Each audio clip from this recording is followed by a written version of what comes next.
네, 여러분 반갑습니다. 지난 시간에 이어서 고체물리학 13주째 강의를 계속 진행하도록 하겠습니다. 지난 시간에 15장에 있는 에너지 밴드 이론에 대해서 우리가 전자의 상태에 대해서, 그러니까 고체 안에서 많은 현상을 일으키는 것들은 전자라고 그랬는데, 그 전자 현상에 대해서, 전자의 어떤 상태에 대해서 우리가 공부를 하는데, 슈레딩거 방정식을 풀어서 피리어딕 포텐셜 안에 있는, 주기 포텐셜 안에 있는 전자의 운동에 대해서 설명을 했습니다. 운동 상태에 대해서. 그래서 이제 그 다음에 16장에서 지난주에 설명을 했는데요. 지난주에는 이제 16장에서 우리가 금속의 어떤 전기적이고 과학적인 성질에 대해서, 에너지 B에 대해서 구체적으로, 그래서 16장의 제목이 절연체, 반도체 또는 금속 이런 거였습니다. 그래서 전기적인 성질에 대해서 어떻게 도체와 반도체와 절연체를 나누는가를 법령적으로 이렇게 알아봤고요. 그 다음에 에너지 밴드에 대해서 공부를 했고, 그 다음에 이제 금속의 광학적인 성질에 대해서도 알아봤습니다. 어떻게 반사가 일어나고 흡수가 일어나는가.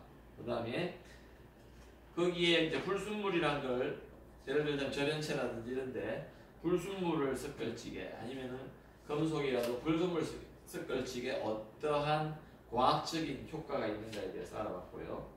오늘은 이제 그 중에서 가장 그래도 신소재 중에서도 또한 고체 중에서 최근 한 수십 년 동안에 가장 각광을 받고 있는 반도체에 대해서 우리가 한번 알아보자. 그래서 17장이 반도체 물리입니다. 그래서 Semiconductor Physics 이렇게 되어 있는데요. 한번 시간이 되는 대로 한번 제대로 나가보도록 할게요. 반도체 하면은 우리가 이러한 이제 성질들에 대해서 우리가 알 수가 있는데, 예를 들어서 temperature에 대한, 그러니까 시간에 대한 resistance, 저항을 볼 적에 어떤 물질 저항을 보는데, 그 물질이 메탈인 경우는요, 이렇게 온도가 올라갈수록 resistance가 이렇게 증가함을 알 수가 있습니다. 그것은 우리가 벌써 알다시피 이 온도가 올라가면 격자의 진동에 의해서 그 흘러가는 전자들, 그러니까 그 전자의 흐름들이 방해를 많이 받게 됩니다. 그 방해를 받는 정도를 우리가 레지스턴스라고 그러죠. 그죠? 그러다 보니까 온도가 올라가면은 어떤 격자의 진동들이 세지기 때문에, 강해지기 때문에 저항은 증가하는데요. 예를 들어 반도체라든지 인슐레이터 같은 경우는 이렇게 저항이 감소함을 알 수가 있습니다. 그거 왜 그런가? 그것을 우리가 이제 반도체를 공부하면서 정확히 알게 되는데요. 반대 방향의 경향성을 나타낸다. 왜 그러냐면은, 이제 메탈 같은 경우는 미리 말씀을 드리자면은, 메탈 같은 경우는 전도전자가 우선 굉장히 많은 상태에서 시작을 합니다. 그러다 보니까 격자에 진동하는 그 요소가, 그 팩터가 굉장히 온도에 대해서 예민하고 다미넌트하게, 현저하게 컨트리뷰션 하는 거죠. 근데 인슐레이터나 어떤 서마이컨덕터 같은 경우는요, 처음에 자유전자, 전도전자라는 게 없는 상태라고 보셔야 됩니다. 그러다 보니까 굉장히 격자 진동을 떠나서 흐를만한, 전류로 흐를만한 전자가 없는 거예요. 그러다 보니까 레지스턴스가 높을 수밖에 없죠. 그런데 온도가 올라가면 어떻게 되죠? 가전자대에 있던, 지금 우리가 공부할 건데, 가전자대에 있던 전자들이 전도대로 올라가면서 뭔가 전류가 흐를 만한 건덕지가 생기는 거죠. 그러다 보니까 레지스턴스가, 외형적으로 레지스턴스가 줄어드는 그러한 경향성을 보이게 된다. 그래서 우리가 서마이컨덕터를 우리가 많이 생각하는 CPU, 그죠? 우리가 많이 컴퓨터에서 쓰는데 그런 것들을 우리가 이렇게 이용을 하는데요. 또 한편으로는요, DRAM 같은 경우에 이렇게 돼 있다. 그런 구조를 이루는 것들이, 구성 요소들이 우리가 세미컨덕터라고 할 수 있는데요. 여기 첫 번째 17장 1절을 보니까요, 전자와 전공이라는 게 나와 있습니다. 자, 이 전공의 개념도 세미컨덕터에서 처음 나오는 그런 개념일 수밖에 없다. 금속 같은 경우는 전공이라는 게 존재하지가 않죠. 뭐 존재할 수가 있긴 한데요. 그것은 이제 보시면은 금속 같은 경우는 전자가 워낙 풍성하게 많은 거죠. 그죠? 전도전자가. 근데 반도체 같은 경우는요, 이 전공이라는 게 존재하는 가전자대에 주로 존재하게 되는데,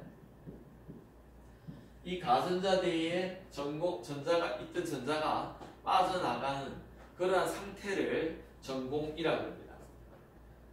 그러니까 물론 금속에서도 가전자대에 전자가 하자 굉장히 차있지만 우리가 웬만한 온도를 올려준다든지 어떤 외부에서 에너지를 주지 않는 이상 그냥 전자가 워낙 전도전자가 풍성하기 때문에요. 금속에 있어서는 전공에 대한 그 캐리어에 대한 이야기는 거의 하지를 않습니다. 그래서 우리가 이 electron hole이라는 것을 이 개념을 우리는 반도체에서 이 그림을 보더라도 반도체라는 걸 우리는 알 수가 있습니다. 왜냐면은 여기에 field balance EVB라고 그래가지고 field balance band라고 그래가지고요. 여기에는 지금 진하게 해놨는데 여기에는 전자가 가득 차 있다 이 말입니다. 그리고 우리가 지난 시간 또 지난 한 5시간, 4시간 동안 공부했던 에너지 밴드를 지금 나타냅니다, 이게. 근데 여기는 아주 가는 선으로 나타내는데 empty한 conduction 밴드다. 그러니까 전도전자가 한 개도 없는 상태다. 그래서 우리가 이런 경우를 우리가 반도체나 전원체의 경우라고 생각을 합니다. 근데 외부에서 에너지를 줌으로 해가지고요, 여기 있던 전자가 컨덕션 밴드로 이동하게 됩니다. 근데 제가 지난 시간에 말씀드렸듯이 이 경우에 전자 자체가요, 어떤 공간에서 많이 움직여서 이게 절로 움직인다는 의미가 아니고요, 여기에 속박되어 있던 전자가 지금 밸런스 밴드에 속박되어 있던 전자가 자유롭게 되는 그런 상태를 말합니다. 그러니까 공유결합으로서 예를 들어 실리콘 같은 경우에 우리가 사족이라고 하는데 실리콘이 이렇게 4개의 가전자를 체외각 전자를 내놓아서 이렇게 옆에 있는 실리콘 원자들과 함께 전자를 공유하게 됩니다. 그래서 이는 공유결합을 이루게 되는데요. 이 상태에 있는 이 전자가 사실은 여기에 가전자대에 있는 속박된 전자라고 봐야 됩니다.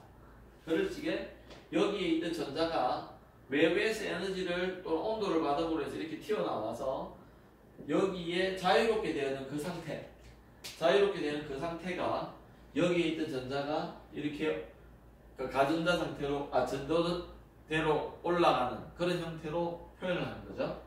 그 다음에 여기에 검은 게 있던 게 이제 빠져나가서 구멍으로 된 거. 그래서 여기로 치자면은 여기에 본딩 한 개가 깨어져 가지고 나오는 이 상태. 원래 전자가 있어야 되는데 없는 그 상태. 그거를 우리가 홀이라고 합니다. 홀은 입자가 사실은 없는 거예요. 전자가 없는 상태를 말하는 거죠. 그런데 왜 그게 중요하냐면요, 이 전체적으로 물질이 우리가 원래 전자가 있을 때 중성이었는데 이 전자 한 개 빠져나옴으로 해서 이거는 마치 외부에서 볼 적에는 플러스의 역할을 하는, 플러스 전하를 가진 그런 캐리어가 될 수 있다. 왜? 잘 보세요. 여기에서 전자가 있다가 다시 여기로 들어갈 수가 있겠죠? 그러면은 거꾸로 전자가 일로 가면 홀은 이렇게 오는 겁니다. 홀은. 그래서 홀의 운동은 전자의 겉보기 운동이라고 볼 수가 있겠다. 전자 운동에 대한 겉보기 운동. 그 다음에 우리가 또 생각해야 돼요. 그래서 이 에너지가 증가하는데요. 어떻게 증가하느냐 보십시다. 이게 X축이 K 스페이스입니다. 우리가 이때 계속 사용했다. Y축은 에너지 축이 되겠죠. 그죠? 그래서 에너지가 만약에 내가 전자가 여기에 있던 게 1로 간다든지 여기에 있던 게 1로 간다고 할 적에 에너지는 2m분의 여기 스타가 있고요. M 스타가 있고요. H바의 제곱에 자, 그래서 2m분의 P 제곱인데 이것이 2m 스타의 H바의 제곱.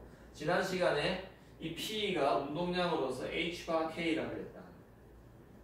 그래서 이 K가 파수 벡터인데요. 이런 형태로 주어지는데 이것의 변화를 말합니다. K 빼기 K 맥시멈. 그래서 K 빼기 K 맥시멈의 제곱이 된다. 그만큼의 에너지 증가가 있다. 여기 그렇게 되어 있죠, 그죠? 요게 K 빼기 K 맥시멈인데 요만큼이 지금 X축이 K축이라고 했습니다. 그래서 K 빼기 K 맥시멈의 변화가 있는 그러한 상태의 변화가 있다. 여기서 가전자대에서 전도대로 간다는 겁니다. 그럴 적에 에너지의 증가는 이렇게 표현이 돼야 됩니다. 그리고 여기서 말하는 M스타는요, 유효질량이라고 하는데 오늘 아마 배우게 될 겁니다. 유효질량. 실제적인 전자의 질량이라고 할 수 있는데요. 이 고체 안에서 전자가 가지는 어떤 느끼는 그런 질량이라고 표현하면 되겠다. 자유공간에 있는, 즉 이런 진공에서의 어떤 전자의 질량과 실제적으로 여기 고체 안에서의 질량은 사실 똑같죠. 똑같기는 한데요. 그 안에서 자기가 느끼는 정도. 그러니까 예를 들어서 뭐냐면은 제가 이 공기 중에서 걸어 다닐 때와 물 속에 들어가면은 어떤 물의 저항 때문에 제 몸무게가 몸을 움직이기가 굉장히 어렵잖아요. 그러면 마치 몸무게가 무거워진 것처럼 질량이 커진 것처럼 느끼듯이 그러한 전자의 유효 질량이라는 것도 우리가 조금 생각해 볼 필요가 있습니다. 그래서 바로 여기 보면 effective masses 이렇게 나오죠. 그래서 CBM 근처에서는 그러니까 컨덕션 밴드의 맥시멈 근처에서는요, 에너지가 E 미니멈 더하기 E 미니멈 근처입니다. 자, 잘 보십시다. 여기를 말하죠, 그죠? 여기에서 말하는 겁니다. 그럼 컨덕션 밴드에서는 에너지가 제일 낮은 게 여기예요.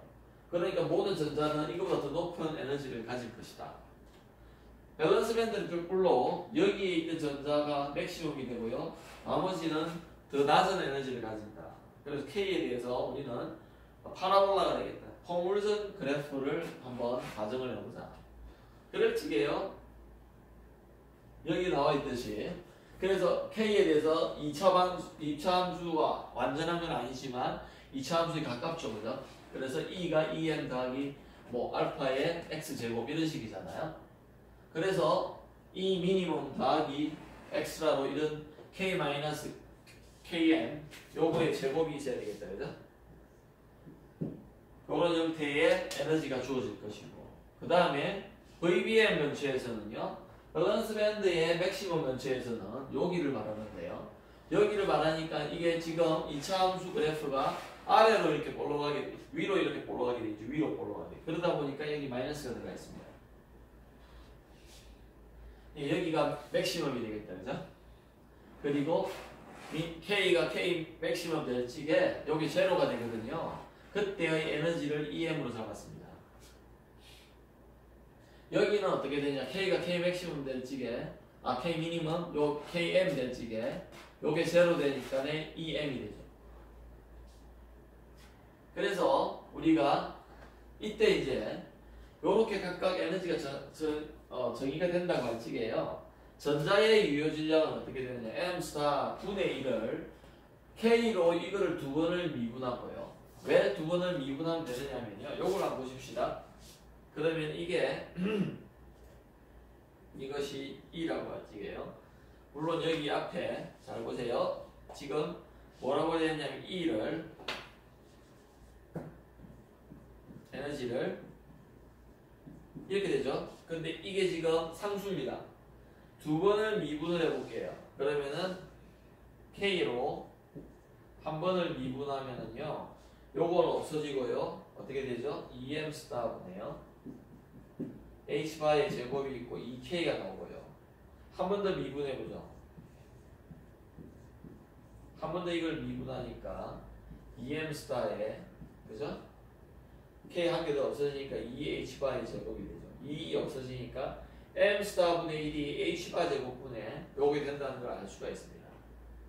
자, 이거로부터 오른쪽에 있던 걸 일로 가져올게요. M 스타분의 1을 H바 제곱을 양편으로 나눠주니까 그 다음에 K로 두 번을 미분해 보죠. 그게 이 식입니다.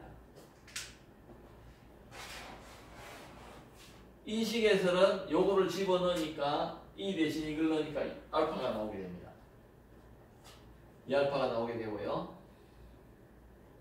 그 다음에 우리는 앞에서 한 3장인가요? 그때 배운 게 웨이브에 대해서의 아주 분속도, 즉 전자의 운동을 우리가 파동으로 볼 적에 분속도, 즉 에너지의 흐름을 봅니까? V를 이렇게 정의를 했었어요. 앞에 보시면요. 그래서 H바분의 1에다가 E를 K로 미분한.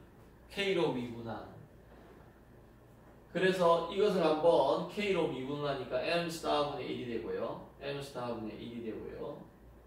왜 그러냐면은 요걸 자 미분한 판 K로 미분해주면 요거 나오고요. 2알파가 되고 K-KM이 되는데 2알파를 H바 제곱 나누기 M⁻로 대입을 해준 겁니다. 여기에 원래 H바가 한 개 있다 보니까요. M⁻분의 H바 제곱이었는데 한 개 없어지고요. 이렇게 된다는 겁니다. 그러니까 요거를 여러분이 요거를 여기 대입을 하고 요거만 해주면 요게 바로 나와요. 그 다음에 반대로 여기에 있는 전자에 대해서 하는데 우리가 보통 이것은 전공의 영역이다. 그래서 이걸 보면 전공의 유효질량을 이제 구해보면은요. 똑같은 형식입니다. 그래서 여기에 달라지는 거는 이거는 사실은 보통은 E라고 붙이는 데도 있고 안 붙이는 데도 있는데 그건 전자에 가는 거고 이것은 홀에 가는 거다. 그래서 H를 붙여줍니다. 그리고 마이너스가 여기 붙어 있는데요. 실제적으로 이게 마이너스라는 의미는 아닙니다. 왜냐면은 양수로 잡는데요. 이것의 지금 2차 함수에 있어서 여기는 범위 뭐라 그래야 되나 이게 볼록한 위로 볼록한 놈이기 때문에 이거 자체가 마이너스가 있기 때문에 플러스가 됩니다. 그래서 결국 요걸 집어넣어줘서 지금 요거를 여기 집어넣고 계산은 앞에와 똑같이 하는데 알파 대신에요. 여기는 알파 프라임이 들어가요. 근데 알파와 알파 프라임은 여기서 양수입니다. 왜 그러냐면은 여기는 알파는 왜 양수가 돼야 되느냐? 이렇게 아래로 볼록하기 때문에. 그 다음에 이것은 위로 볼록한데 여기 마이너스가 벌써 붙여놨기 때문에 알파와 알파 프라임은 양수여야 된다. 그래서 정의는 근데 여기 마이너스로 된다는 거. 여기는 플러스로 돼요. 그래서 홀의 전자가 빠져나간 요 놈의 에너지를 나타낼 때 이렇게 하는데 우리가 마이너스를 붙여서 유효질량을 저렇게 줍니다. 그리고 전공의 에너지는요. 이 홀은 컨스탄트 더하기 여기 거 더하기 알파 프라임 대신에요. 알파 프라임 대신에 그죠? 요거 대신에 뭘 집어넣어주냐면은 M 스타 H분의 H바의 제곱을 넣었어요. 여기에 집어넣었죠. 그러니까 요식이 됩니다. 요식이 되죠. 그래서 그 다음에 에너지와 effective mass를 봤는데요. 그 다음에 모멘텀과 홀을 한번 보십시다. 홀의 운동량에 대해서는 어떤 건가? 홀은 뭐 다른 게 아니라 전자가 빠져나간 그 부분에 있어서의 우리가 운동량이기 때문에요. 외부에서 예를 들어서 여기에서 있던 전자에 대해서요. 우리가 외부에서 에너지를 줬다고 합시다. 에너지를 주면은요. 일렉트론이 제거가 됩니다. 제거가 되죠. 그런데 어떻게 될까요? H바 오메가를 먹고 에너지를 먹고 갔는데 이때 전자의 운동량은 어떻게 될까요? KE 여기에 있습니다. 왜냐면 이게 K이고요. 그럴 적에 우리가 필드에 완전히 전자가 여기 있을 적이라고 생각해 보면요. 운동량이 그냥 제로라고 봅니다. 전부 다 되게 게. 왜냐면 좌우 대칭으로 지금 제로죠. 여기 있고 여기 있고 여기 있고 여기 다 있잖아요. 제로가 돼야 되는데 전자가 한 개 빠져나가고 나서도 운동량은 보존이 돼야 되죠. 그러니까 어떻게 되냐면요. K 홀은 항상 KE의 마이너스의 그런 운동량을 가져야 된다는 겁니다. 왜냐면은 우리가 에너지를 받기 전에 전체의 운동량이 0이었다. 그러면은 전자가 한 개 빠져나가고 또 여전히 0이어야 되거든. 그러니까 홀과 전자가 생성이 되고 나서도 운동량이 보존이 돼야 돼서 0이 돼야 됩니다.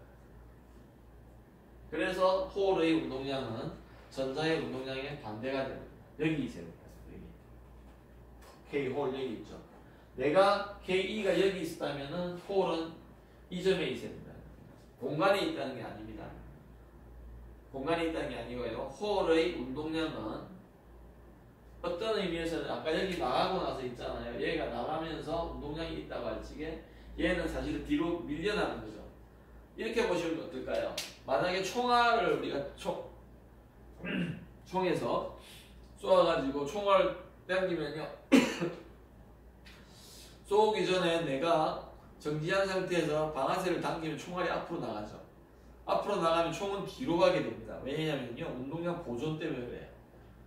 그러니까 이 총알이 나가는 만큼의 운동량 그만큼 뒤로 리코일링 되는, 그러니까 어떤 반발력이라 그러죠. 그죠? 그 반발되는 운동량이 있다는 거죠. 그런 의미의 개념입니다. 실제적으로 그렇게 되겠죠. 얘가 있는데, 이 시스템이 있는데 얘가 빠져나가요. 그러면은 KE를 가지고 나가면 얘는 모르게 KH로 이렇게 돼야 되는데 이 방향이 달라야 된다는 거예요. 쉽게 말하면. 그래서 KH는 마이너스 K가 돼야 됩니다. 운동량 보존에 의해서 홀의 모멘텀 우리는 예상해 볼 수 있고요. 그 다음에 계속해서 우리가 전자에 대해서 해봤지만은 반도체는 특별히 이 전공이 나온다는 거, 이게 우리가 중요한 거야. 그래서 홀의 에너지도 한번 생각해보자. 그래서 여기 보면은요, 전자의 에너지는 KE가 바꿔준다고 인버전 시메트리가 있어가지고요. 자, 여기에 있으나 여기에 있으나 전자는 에너지는 같아요. 좌우 대칭이 돼서. 그래서 에너지는 똑같을 수 있는데 요것은 어디서 나오냐? 아까 전에 거기서 나온다. 그래서 여기 보면은 전자의 에너지와 홀의 에너지는 마이너스죠. 그죠? 만약에 홀의 에너지가 여기 있으면요.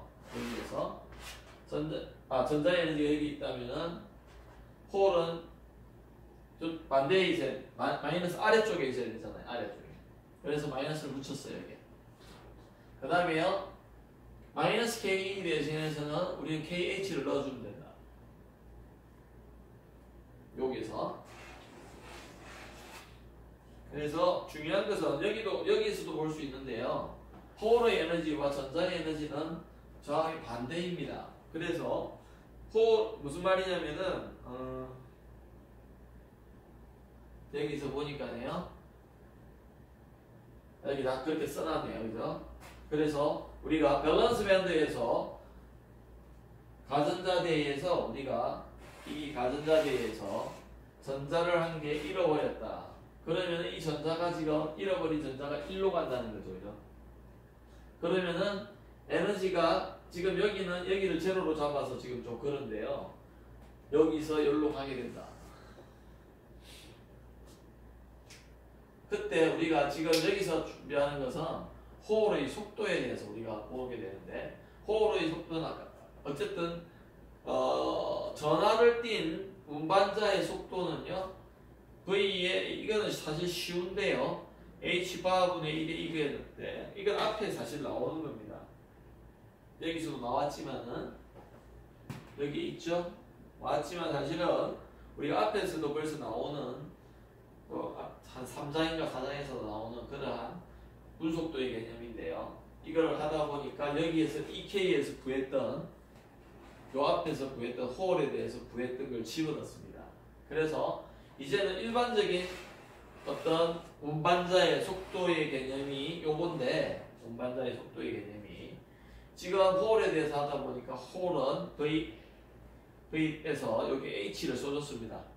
여기 홀의, 그래서 H바분의 1에다가요 K가 KH가 돼야 되고 에너지, 홀의 에너지 이런 식으로 돼서 위에서 구한 것을 우리가 집어넣게 되죠. 여기. 그래서 아까 전자에 관한 경우를 우리가 생각을 해서 한번 보면은 그걸 좀 이용하기 위해서 H바분의 1에 K 홀은 여기서 보니까 KE 마이너스 K가 됐고, 그죠? 마이너스 K가 됐잖아요. 그 다음에 이 에너지 홀의 에너지인데 K 홀 대신에 다시 K2를 넣어주보자. 그래서 이걸 그대로 여기다 집어넣었습니다. 그러면 어떻게 되느냐? V 호울하고 지금 V 일렉트론하고 어떤 관계가 있는가를 내가 보고 싶은 거죠, 지금. 그래서 여기 보면은요, H바분의 1이 있고요. 그 다음에 마이너스 앞으로 나오고요. 그 다음에 요 마이너스 2의 K2를 마이너스 2의 K2 마이너스는 앞으로 나왔으니까 2의 K2는 여기 있죠, 그죠? 그래서 집어넣어 주니까네 마이너스 H바분의 1 되고요. 그 다음에 K2에다가요 마이너스 2e에다가요 K2가 된다. 요 마이너스는 사실 앞에 꺼낸 건데요. 그러다 보니까 이 계산이 VE가 돼요. 그래서 지금 이거로부터 우리가 호울의 속도는 전자의 속도하고 똑같다는 걸 알 수가 있습니다. 전자의 속도하고. 그래서 우리가 이렇게 알 수 있고요. 그게 지금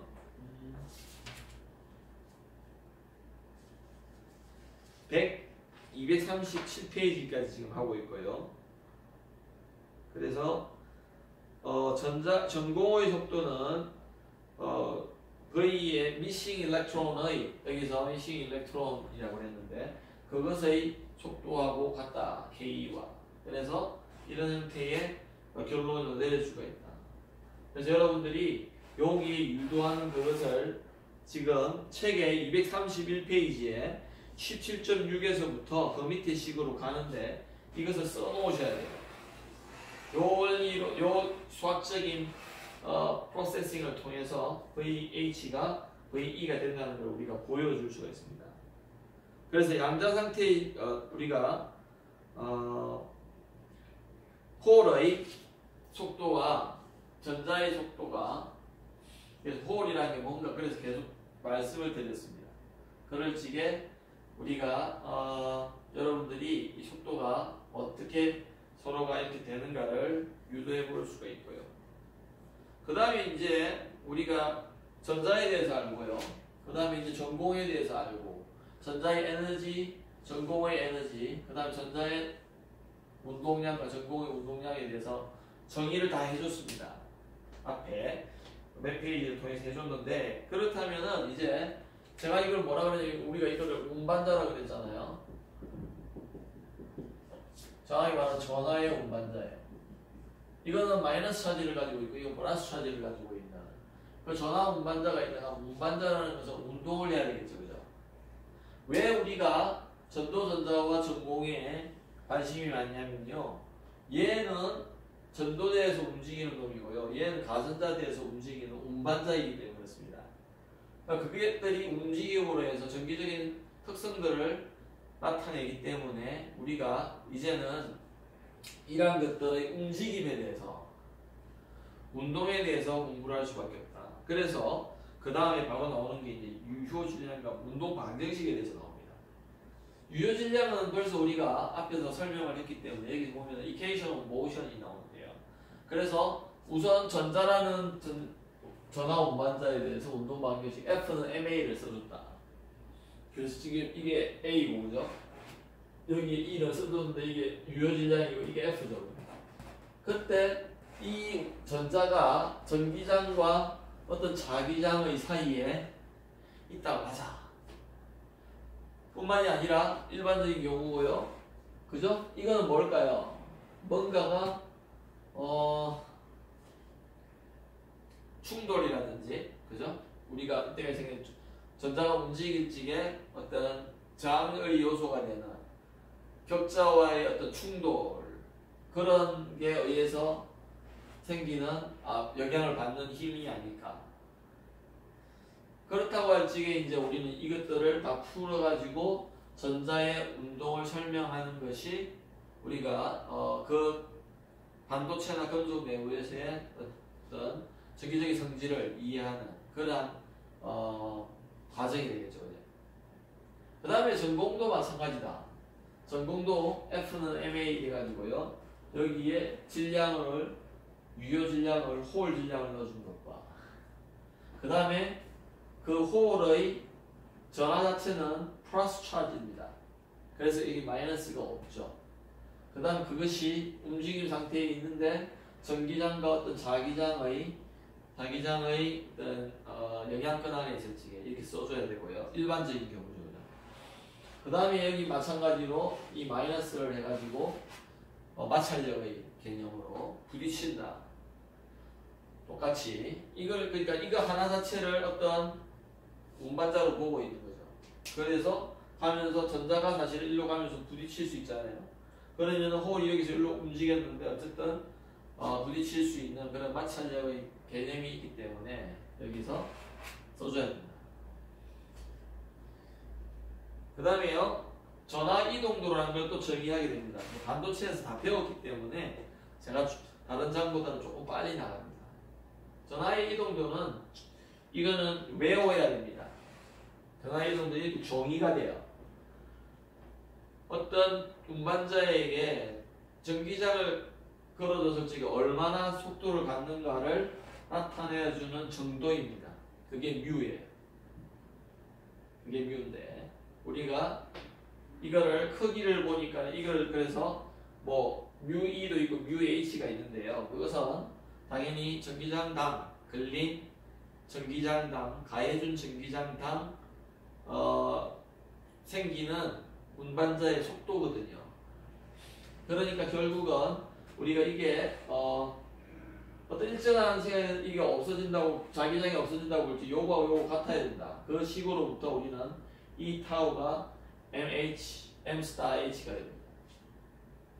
저게 왜 그래 되는가는 반도체 시간에 배웠을 건데요. 우리가 뮤를 어떻게 정의하냐면은 B 필드 일단 없고요. EE가요. EE가 똑같이 되는데요. M 스타예요. 타워분의 V라고 하죠. 근데 여기서 전기장을 걸어줘 가지고 그것이 어떤 마찰력하고 이퀄이 되는 자기장을 일단 생각하지 않고요. 그 정도 될 때의 속도를 말합니다. 그러면은 가해준 힘과 마찰력이 거의 일정하게 같게 될 적이에요. 그러면 그 입자는 등속도 운동을 하게 되겠죠. 거의 습관적으로.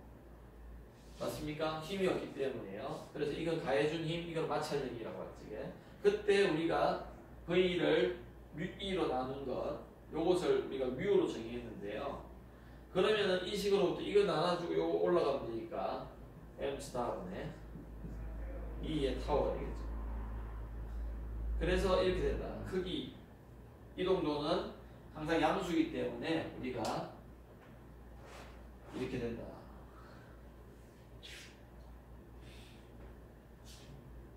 외우셔야 됩니다. 근데 이제 여기서 우리가 이제 B 필드라는 것을 걸어주고 E 필드도 걸어줬을 적에 전하의 운동의 효과를 우리가 홀 이펙트라고 그러죠. 그래서 여기서 이제 우리가 앞에서도 사실은 몇 장이었죠 이게? 3장인가 4장에서 먼저 홀 효과를 제가 설명을 드렸죠. 어떤 전기장과 자기장을 잘 매칭을 그러니까 방향 자체를 잘 이렇게 고려해 줬을 적에 우리가 홀 효과라는 게 나타나는데 특별히 이것은 어떤 금속이라든지 충분히 캐리어가 있는 경우 반도체의 경우도 마찬가지고요. 특별히 반도체의 경우는 N타입과 P타입이 있을 적에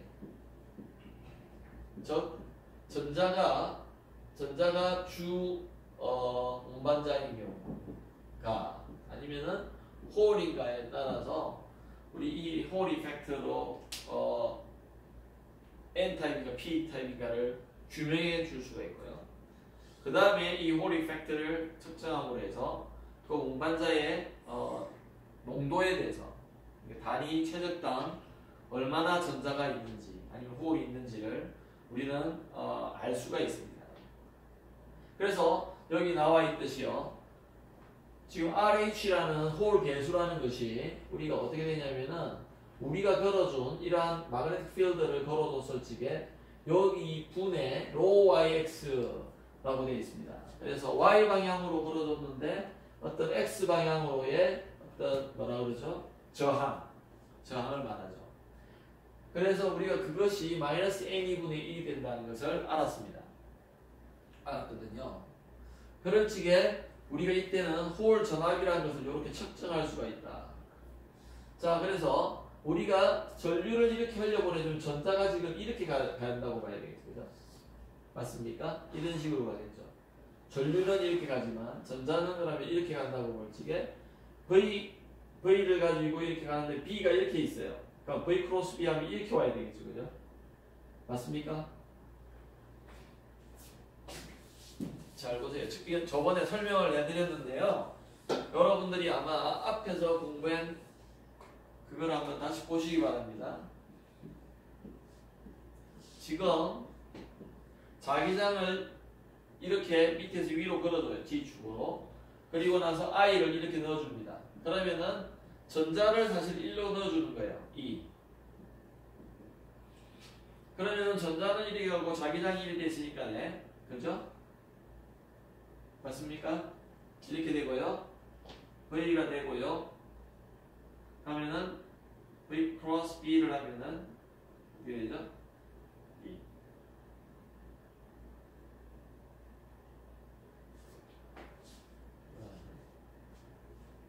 자, 보냈네. 그림이 잘못됐나?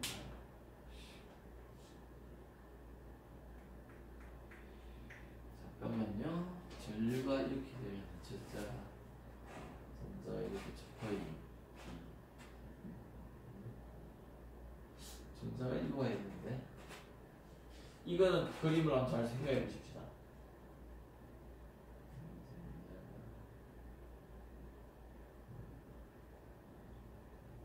지금 이렇게 전자가 온다고 볼지 책에 있나요? 여기 없네.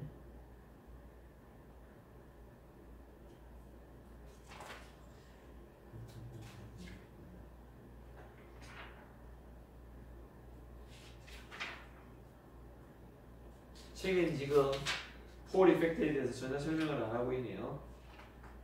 근데 그래도 이게 보면은 239페이지에 드루드 소선 앞에 나왔던 그 드루드 소선에 대해서 설명을 해놨습니다.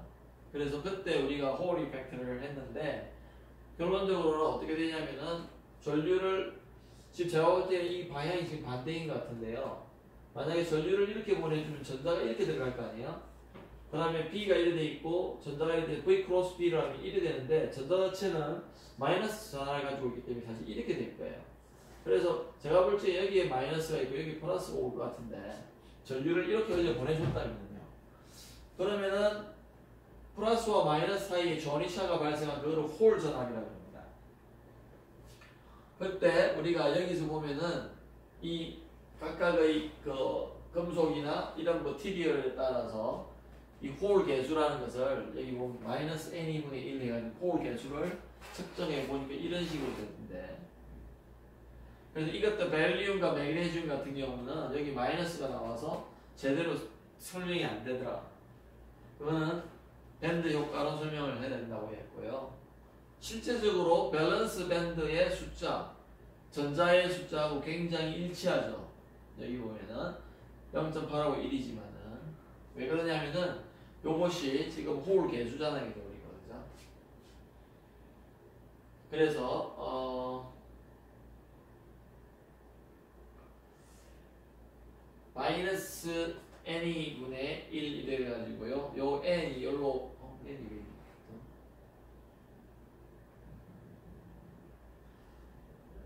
잠깐만요. 그렇죠. 오케이. 이해됐습니다. 여기에 RH를 여기로 가져와 보십시오. 여기 RH를 여기로 가져오면요. 여기 1이 되겠죠. 1. 1이 되죠? 그래서 NRHE가 되어 있습니다. 그럼 다시 1이 돼야 되는데 1이라는 말은 애토믹당 밸런스 밴드의 전자수하고 같아야 되죠. 밸런스 전자하고 왜냐면 아토믹 넘버이기 때문에요. 그래서 이것들이 1가인 경우는 1이 되고요. 1가에 1. 그 다음에 벨리움, 마그네슘, 칼슘까지 2가거든요. 2종이 있잖아요. 알카리 토금속이라 가지고 거기 있는 놈들이 2가 나와야 되는데 정확하게 이것들은 맞지 않더라. 요거는 맞다. 그런 걸 뜻하는 겁니다. 그 다음에요. 홀 센스라는 것은 홀 저항 측정을 해가지고 자기장을 결정할 수 있다. 그래서 우리가 요거를 측정할 수 있는데요. 요거를 알면은 이 자기장을 측정하는 센스로 쓸 수 있습니다. 그것을 우리가 홀 센스라고 합니다. 우리가 홀 이펙트는 주로 자기장을 아는 자기장을 걸어주고 그 다음에 n을 구하든지 그 다음에 홀 개수를 측정하든지 이거를 측정하는 그런 현상인데 역으로 우리는 홀 저항이라는 걸 측정을 해가지고요. 요거를 측정을 해가지고요. 우리가 이거를 측정할 수가 있다는 말입니다. 왜? 이거를 내가 아는 물질에 대해서 이거를 측정을 해보면은 그때 가해지는 자기장에 대해서 역으로 알 수가 있다는 겁니다. 그거를 우리가 홀 센스라고 합니다. 그 다음에요. 우리가 충돌 시간 아까 나왔는데 여기 보면은 타우 있죠? 충돌 효과라고 그랬잖아. 제가 이거 전부 다 충돌 효과라고 그랬죠? 그때 충돌 시간은요. 대체적으로 10의 마이너스 14승세컨드가 된다. 엄청 자주 충돌한다. 그죠? 그때 우리가 여기서 말하는 이제 드디어 시그마라는 게 나오는데요. 이건 앞에서도 나왔습니다. n분의 2제곱 타우 n이라고 앞에 드루드이라든지 그 금속에서의 전자의 운동을 할 적에 그때 나왔죠. 그죠? 이게 뭡니까? 시그마가 전기전도도죠. 전기전도도. 그래서 여기서 볼 적에 어떤 반도체에서도 전기전도도는요. 홀이나 전자의 질량에는 반비례할 거예요. 왜? 무거우면 잘 못 움직이잖아요. 무거우면 잘 못 움직이죠. 그 다음에 농도가 많으면 많을수록 흐르는 양이 많겠죠. 그죠? 그래서 이 농도는 높아질 거고요. 그 다음에 충돌 시간이 길면은 길수록 좋다. 무슨 말이냐면은 안 부딪히고 가는 그 시간을 충돌 시간이라고 그러거든요. 그래서 타우가 길면은 길수록 전자가 안 부딪히고 잘 흐르겠죠. 그래서 전기전도가 좋아질 거다. 이 제곱 상수일 거고요. 아주